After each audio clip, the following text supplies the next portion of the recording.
Salam Indonesia, salam Nusantara dari Sabang sampai Merauke, dari Miangas sampai Pulau Rote.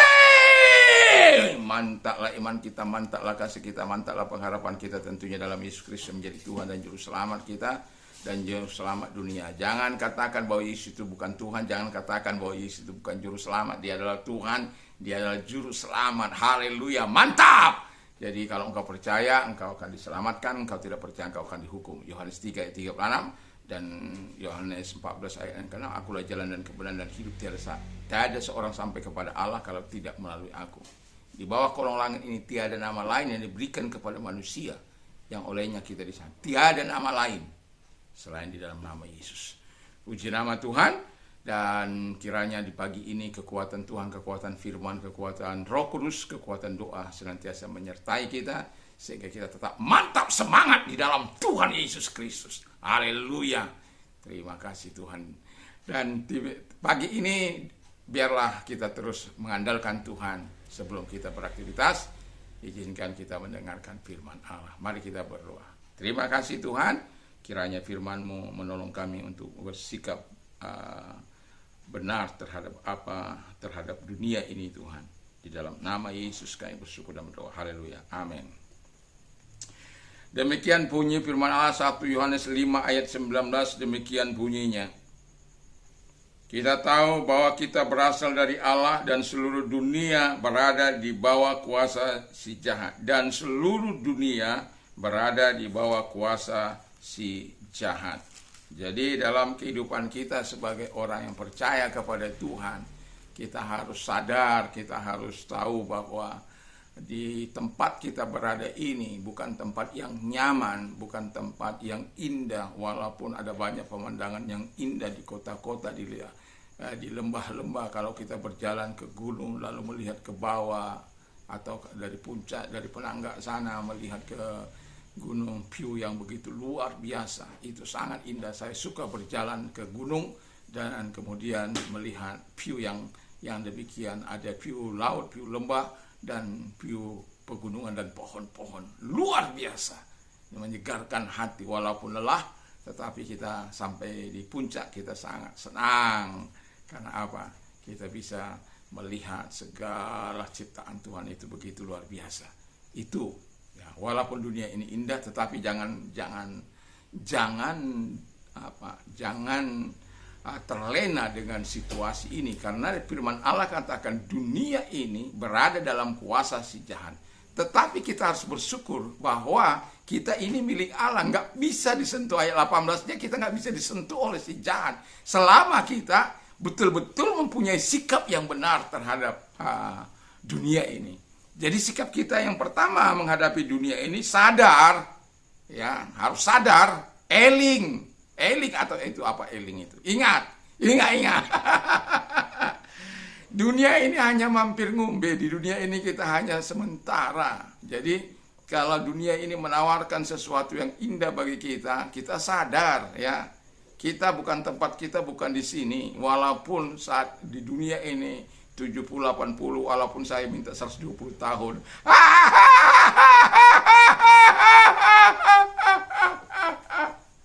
Ya paling banter 120 tahun.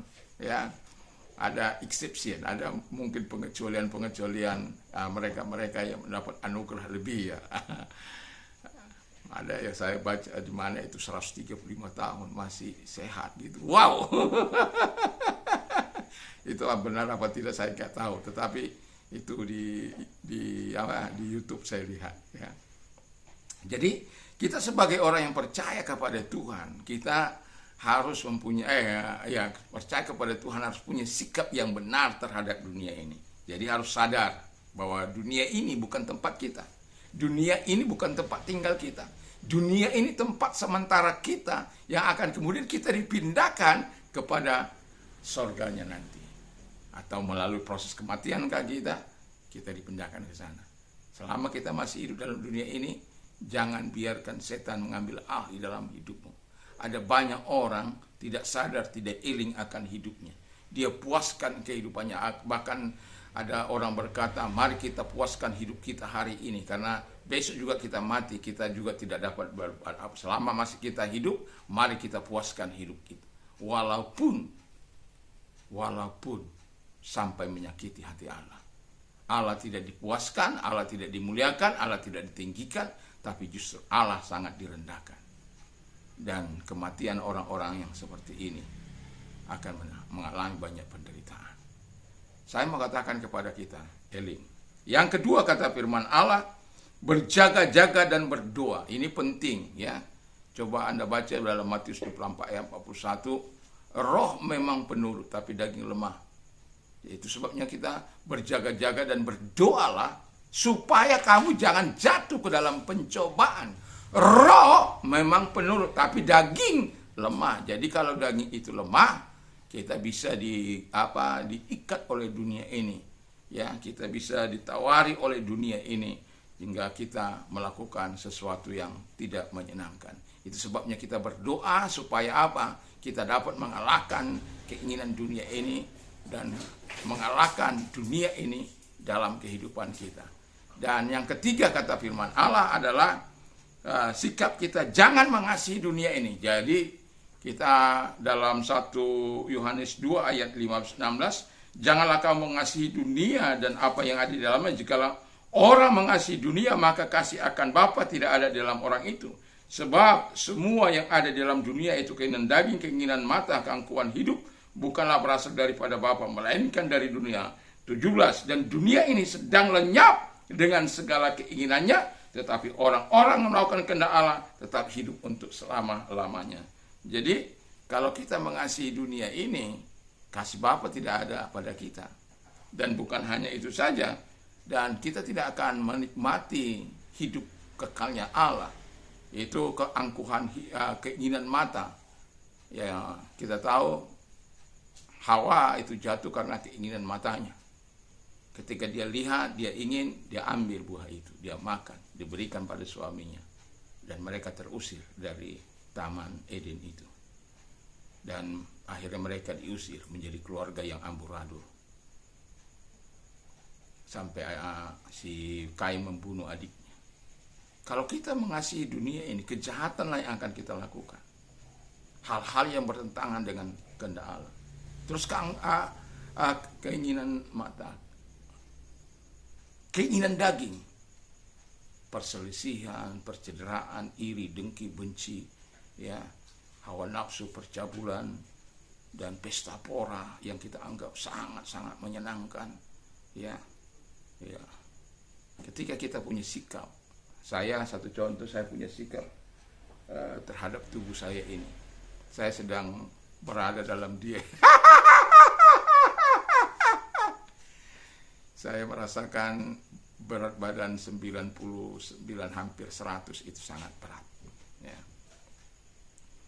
Dan saya punya tujuan untuk meringankan tubuh saya supaya ada ilmu peringan tubuh.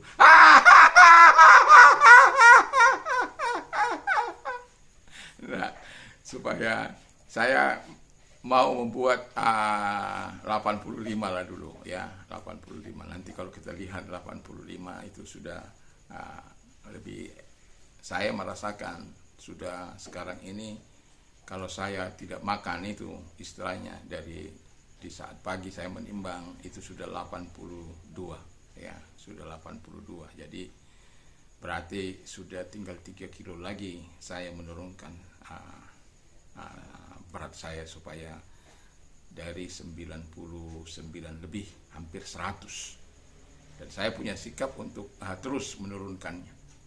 Demikian juga kita dalam doa, kalau kita mau melihat terus, ya nggak bisa. Kita asupan kita jauh lebih banyak, ya biasa saja asupan kita, tetapi kita mungkin berolahraga, kita mungkin lari, kita mungkin naik ke gunung dan lain sebagainya untuk supaya tidak terjadi yang namanya kelebihan. Ya, tidaknya balance lah. Tapi kalau balance juga kita tidak akan pernah susut badan kita. Seperti saya nggak akan pernah, mungkin tidak akan pernah susut jadi 80 dari 90 jadi sekarang 88 ya.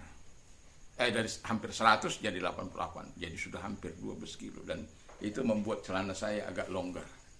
Tapi semua karena ada tujuan 85, walaupun belum tercapai, Tetapi saya sudah mengarah ke situ, udah hampir tinggal 3 kilo, nanti sampai 3 kilo, di mana saya sudah 85, itu saya sudah harus, di situ sudah saya makan, berat saya 85 kilo, berarti perlu di bawah 85. Ya, jadi kalau saya makan 85, makan, itu artinya saya tinggal menjaga keseimbangan saja, balance-nya saja.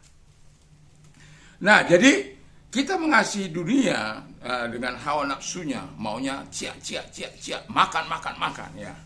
Ya, ada saatnya saya cia, ada saatnya makan. Tetapi saya bisa menurunkan. Tetapi kalau sudah pulang kampung itu rasanya sudah.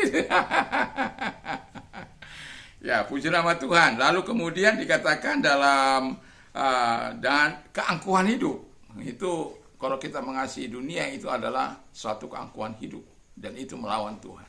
Itu sebabnya kita tidak melakukan kehendak Allah. Dan kalau itu terjadi, malanglah kita. Ya, jangan.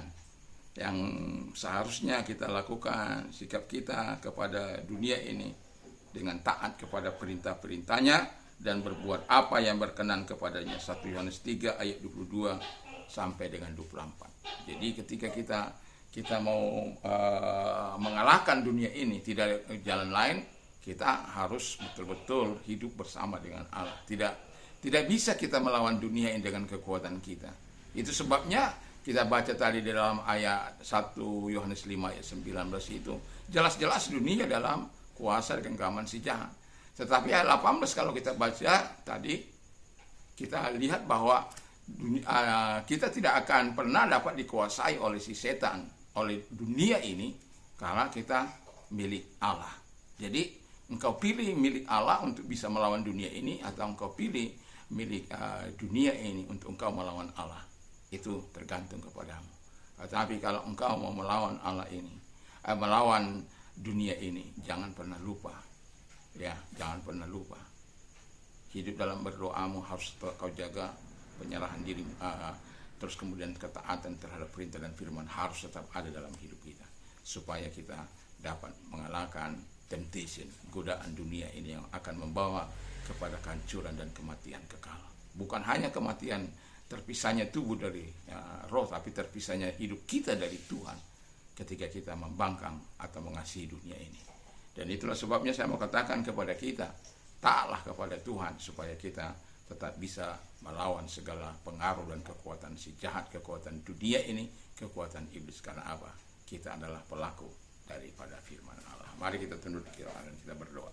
Terima kasih Bapa di surga, kiranya Tuhan Allah menolong kami untuk memberkati kami dan menyatakan segala kemuliaan bagi kami Bapa di surga. Dan terima kasih buat firman-Mu, dan bagi mereka yang sakit, taruhkan di tempat yang sakit, satu arahkan kepada Tuhan. Mari kita berdoa. Tuhan Yesus, Tuhan menolong mereka yang sakit, arahkan dan tumpangkan tangan bagi mereka, karena Engkau adalah Allah yang maha kuasa, yang tidak pernah mengenal jarak, ruang maupun waktu. Saat di sini kami berdoa Tuhan, Engkau bisa menjamah mereka di sana. Di dalam nama Yesus, segala sakit penyakit Aku perintahkan keluar, dan oleh bilu-bilu daripada Tuhan Yesus Engkau sembuh, oleh kuasa Tuhan Engkau sembuh, oleh kuasa Yesus Engkau sembuh, dalam nama Tuhan Yesus Kristus. Terima kasih, kami sungguh bersyukur, dan mereka-mereka yang mengalami pergumulan dalam hidup ini bersulah kepada Aku pada waktu kesesakan. Aku akan meluputkan Engkau, dan Aku akan menyertai Engkau dalam kesesakan. Dan tolong mereka Tuhan, sehingga firman berkata Engkau melepaskan mereka dari segala masalah dan persoalan mereka. Terpujilah Engkau, kami bersyukur dalam nama Yesus. Haleluya. Amin. Tuhan Yesus memberkati kita, dan selamat pagi, selamat kita beraktivitas. Mantap, mantap, mantap!